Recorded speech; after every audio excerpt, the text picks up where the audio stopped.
英語聞き流し10分間、名作リスニング、英語テキストと MP3 ダウンロード、その他の物語は、ホームページよりご利用いただけます。88thpp.com 88thpp.com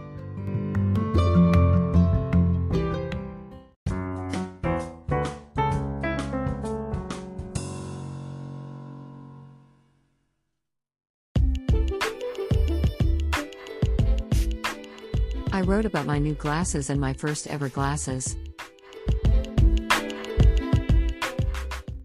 My eyesight has grown considerably worse.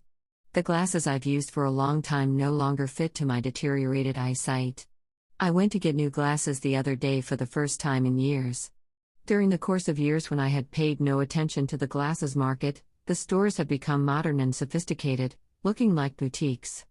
Several different chains have their stores inside the shopping mall. They carry cool frames at the low price that people could never dream of years ago. An eyesight test was done inside the store and didn't use an eye chart but some sort of a high-tech machine. The glasses were prepared only in 20 minutes. I had dreaded how much the new pair would cost, but they charged me far less than I had braced for. I had never imagined getting glasses would be this easy. My new pair is nifty and incredibly light. My face looks so different. With my new sharp vision, I feel like I have transformed myself into a new me. I had my first close encounter with glasses when I was in the 2nd grade. I failed an annual eyesight test at school and the school required a further examination at the doctor's office. That sent my mother into a near panic. Back in those days, one of the unbelievably stupid things people said in a rural area was that a girl with glasses couldn't marry and so had no life in the future. My mother said to me, "If you need glasses, it'll be the end of your life." I was headed for the doctor's office trembling with fear with my friend who had also failed the test. After the examination, the receptionist simply let my friend go, and then said to me, "Your glasses will be ready soon. Come get them at the store next to this office." As casually as that, she handed me a death sentence. I couldn't face the fact and told a lie to my mother that my eyes were fine. Since then, I hadn't been able to sleep thinking that the doctor's office would call for my glasses. Every single phone ring made me jump. My coward lies served me a couple of uneasy months, but the call didn't come after all. My glasses were smothered up. When I was 18, I needed glasses to get a driver's license. I came back to the store next to the doctor's office and, finally a decade later, got my first pair there. While I took a load off my mind at last, I failed a driving test this time. Only the glasses were left and I had cherished them up until my new pair.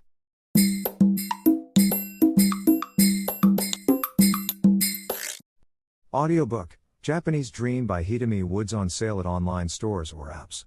Apple, Audible, Google Play, Nook Audiobooks, 43 available distributors in total.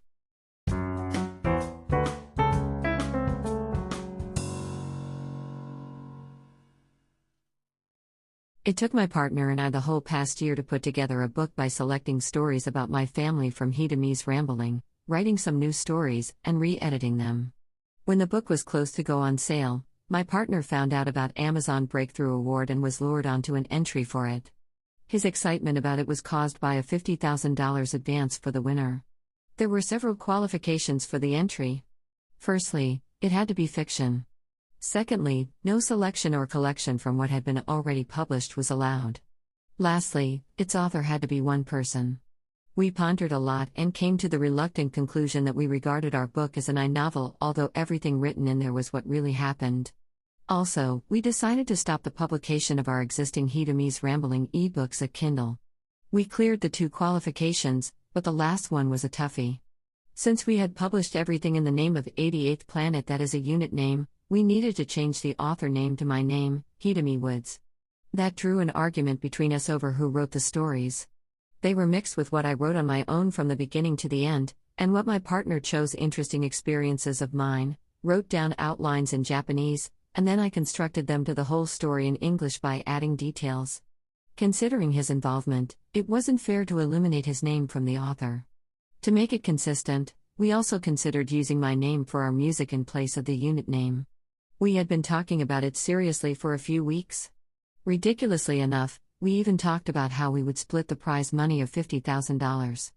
I had been moping for the demise of Hitomi's rambling e-books even though they hardly sold.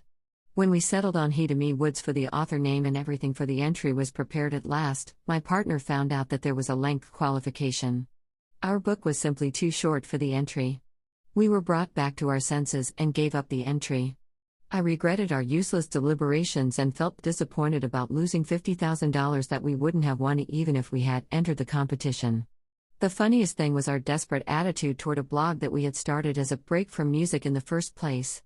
Our e-books are on sale as before and the new book has been published as non-fiction, but in the name of Hitomi Woods like a relic of the foolish fuss.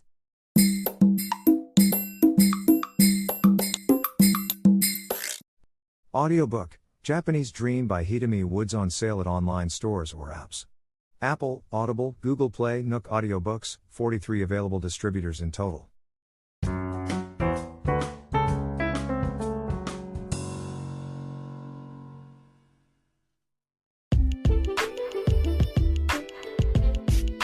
There's an old Japanese custom called Age of 13 visit. A child who reaches 13 years old by the traditional system of age reckoning visits a specific local shrine to receive wisdom. The important event has one critical rule. The 13-year-old visitor should never look back until they pass through the shrine's gate after the visit. If it happens, wisdom they've just gotten is returned.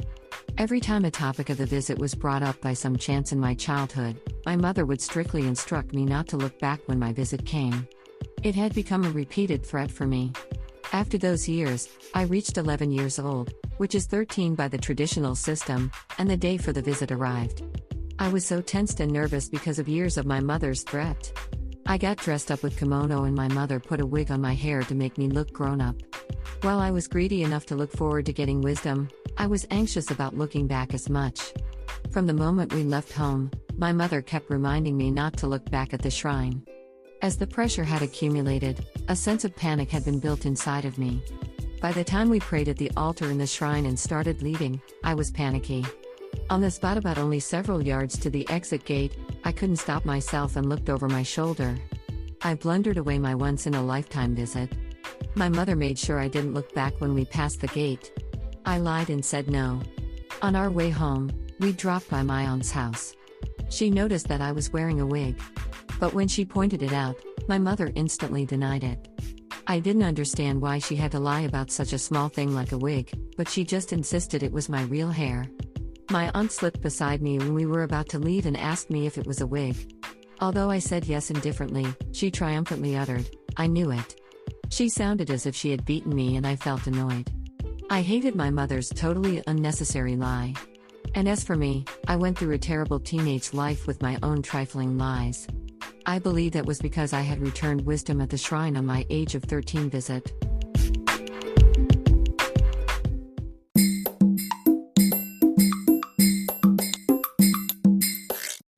Audiobook, Japanese Dream by Hitomi Woods on sale at online stores or apps. Apple, Audible, Google Play, Nook Audiobooks, 43 available distributors in total.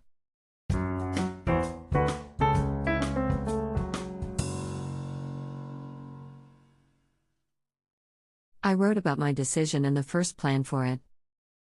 Last year, I spent fairly much time pondering whether I live in Japan for the rest of my life or settle in US for my music career. I used to live in the States for music and returned to Japan temporarily. This temporary homecoming turned out to become much longer than I had expected and have lasted to this day because of rapid advances in computer technology and the internet.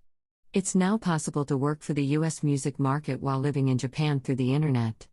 Songs and books are easily released and promoted. More new tools and gadgets could be introduced, so that physically staying in US could be unnecessary.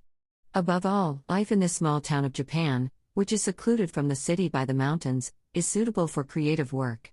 It's so hustle-free that I deeply concentrate on my work. Since I moved in here, my working pace has been good and steady. I feel I have finally found a perfect environment to work on music. On the other hand, I'm always afraid of settling down. Anyone who stops would die. I would lose motivation for writing a song unless I move forward even by a small step.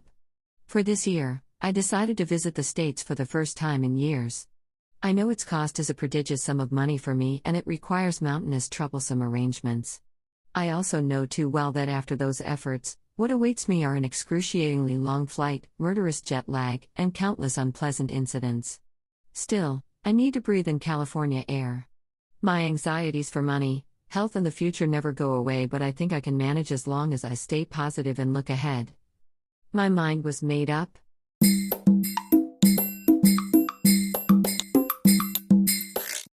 Audiobook, Japanese Dream by Hitomi Woods on sale at online stores or apps. Apple, Audible, Google Play, Nook Audiobooks, 43 available distributors in total. 英語聞き流し10分間、名作リスニング。英語テキストと MP3 ダウンロード、その他の物語は、ホームページよりご利用いただけます。88thpp.com 88thpp.com